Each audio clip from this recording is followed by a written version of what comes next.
Hello everybody, this is Prepper Steve, and I want to thank y'all for tuning in and taking a look at my video. This first video, my first ever YouTube video, is about why prepare and a little bit about what is preparedness. I myself have been what you would consider a prepper for about 20 years. And it's not so much, a hobby lifestyle as it is for some of the folks out there. For me, it's all about just a sense of self-reliance. Am I in a position to protect and help myself and my family and my neighbors in the event of a catastrophe, a disaster of some sort? And that's where my focus is. I try to keep myself to where I will be useful and not useless in a situation like that. And when I'm talking to people, a lot of times I get the question, why should I prepare?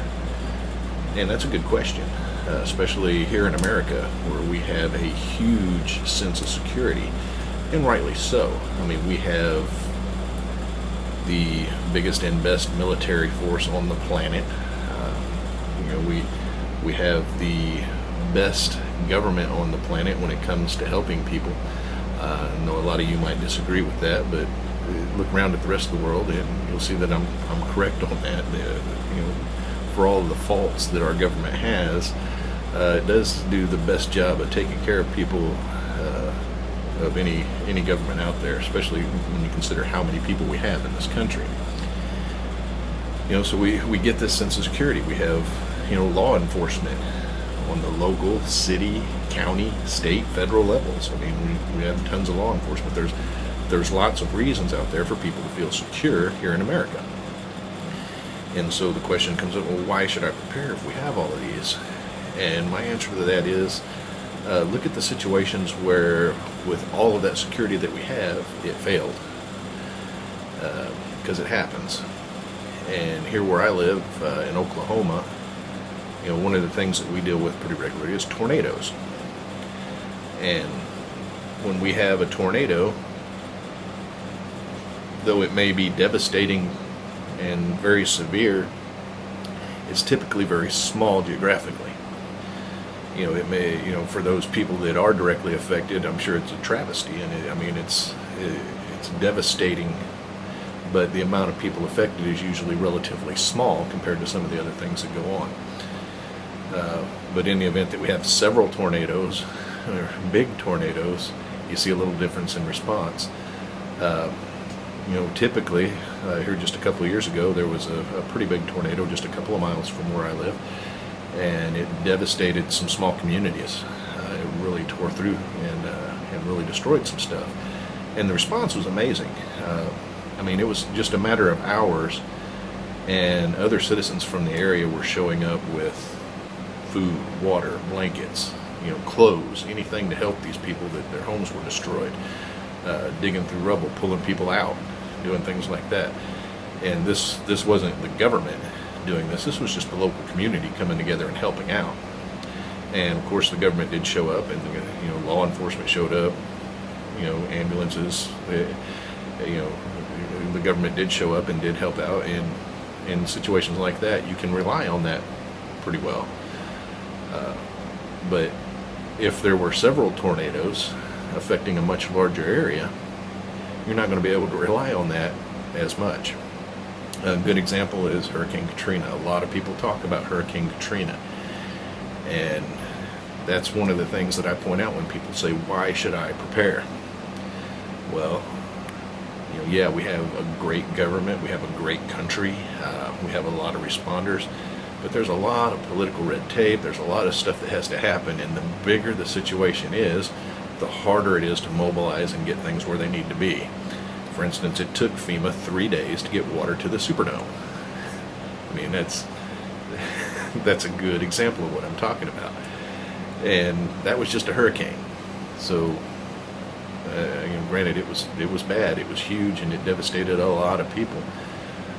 But geographically, it was on a large enough scale, and enough people were affected that the government wasn't able to respond effectively like it would have had it been a lot smaller situation. So, when you think about why should I prepare, think about that Superdome. and think about, do you want to be one of those thousands of people that are crammed in there in those conditions waiting to be rescued? Or do you want to be one of the people affecting the rescue? That's the difference. That's what I'm talking about. You know, if I had been in that situation, let's say if I was down in New Orleans when Hurricane Katrina hit, let's say I was asleep for 2 days beforehand, I didn't know it was coming or whatever, and just woke up and all of a sudden, blam, here's all the devastation, what do? I'm confident that I would have gotten myself and my family out of there. And I wouldn't have had to rely on government's help, and I would not have been standing on my roof waving for helicopters and things like that, because I would have had enough level of preparedness and self-reliance that I would have been able to get myself and my family out of there. And so when you ask the question, why prepare, that's pretty much my answer is, do you want to be rescued or do you want to be a rescuer? And a lot of people have that mindset that the government's going to come save me. And in a lot of cases, you're right. The government will do its best, and the government will try to come save you. And, it doesn't matter if you're rich community, poor community, they're going to give it a shot. But it does seem, if you look at the storm Sandy and the response that happened there, it seems that when rich people get affected, they tend to be a little more aggressive and get things done a little faster than poor people get affected. That's just my observation. But regardless, they will give it an attempt, and they will try to help you. So if you want to be just set back and wait on that, that's your choice. And that's a choice you're making by not preparing, whether you realize it or not. So when you think about why prepare, that's what you want to think about. And anything can happen. When you look at everything that's going on in our world today,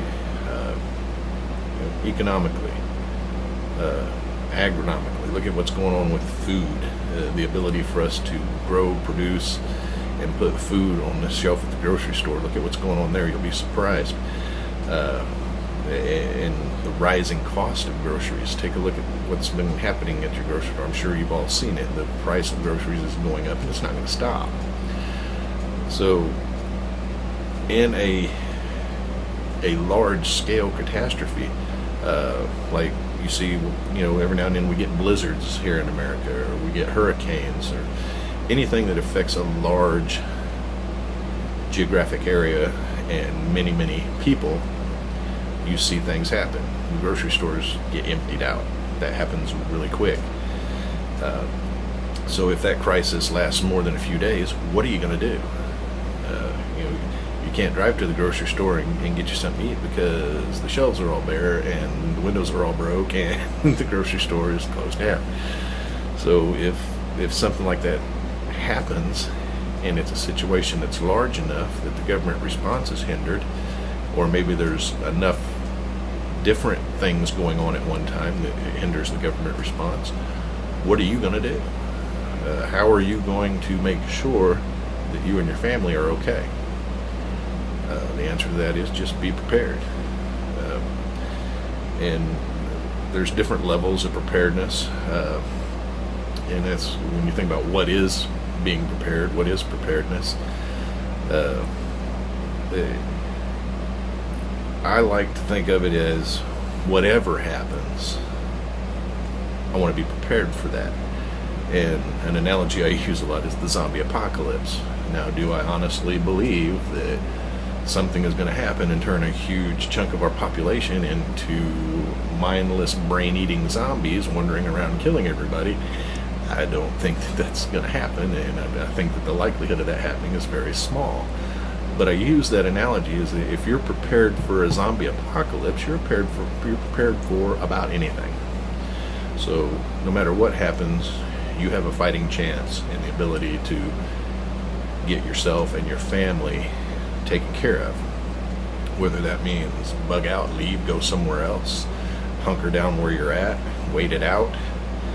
These are all things you need to think about, and there's different levels. I like to think about preparedness in concentric circles. Like initially, the first thing, if somebody is starting out, they're just deciding today that yes, I think, situations are dangerous enough that I probably want to be prepared. The first thing I recommend you do is prepare yourself to survive 3 days. Prepare yourself to survive for 3 days if everything's gone haywire. All the grocery stores are shut down, your electricity is gone, shut off, whatever. Be prepared to last 3 days. That's your first circle of preparedness, that you and your family can survive for 3 days. Again, whether that be bug out, go to another location, or just hunker down where you're at and wait it out. And typically in any situation that we've had here in America to date, 3 days is enough time for government to get in and be doing something. Like I say, they were in Louisiana doing something 3 days, within 3 days. So if you can survive for 3 days, then government assistance will be showing up, taking care of things, doing what government does, and then you should be all right. The next circle is what happens if in 3 days it's not back to normal, and there are things that can happen that can create that situation. And if something like that happens where it is more than 3 days, what do you do then? And that's the next circle of preparedness that I talk about. It's 7 days preparedness. And when I say preparedness, what I mean is you have the ability to survive relatively comfortably for that amount of time without any help from anybody else. That's thinking about your medical needs, your food, water needs, your entertainment needs. A lot of people don't talk about that, but I have been in situations. I have been in crisis situations, and trust me, entertainment is something to consider.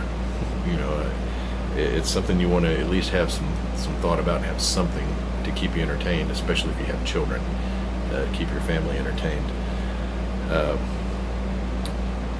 But that's just kind of basically what I'm talking about when I'm talking about preparedness. Why prepare and what is preparedness? Well, why prepare is to be self-reliant, and preparedness is doing the things to make sure that you are self-reliant if something happens.